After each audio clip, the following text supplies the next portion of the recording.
স্বপ্নের প্রাসাদ বিদ্যাবাসে এই মুহূর্তে আমি আসছি। আর সবটাই কিন্তু আমি প্রথমেই বলেছিলাম একটি এলিগেন্স লুকসের সমস্ত ফার্নিচারগুলি সেজে উঠবে।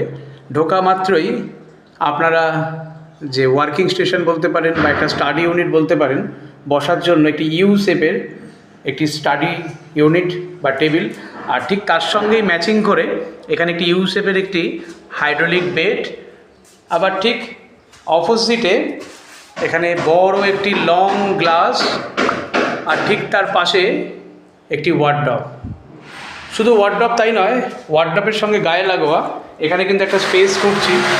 অনেক সময় বয়স্ক মানুষজন যারা থাকবেন, বৃদ্ধ বৃদ্ধা আমার বাবা মারা, তাদের পরিহিত জামা প্যান্ট আমরা ঠিক এই ওয়ার্ডরোবের এই সাইডটায় আমরা রাখার জন্য একটা অ্যারেঞ্জমেন্ট সেটিং করেছি।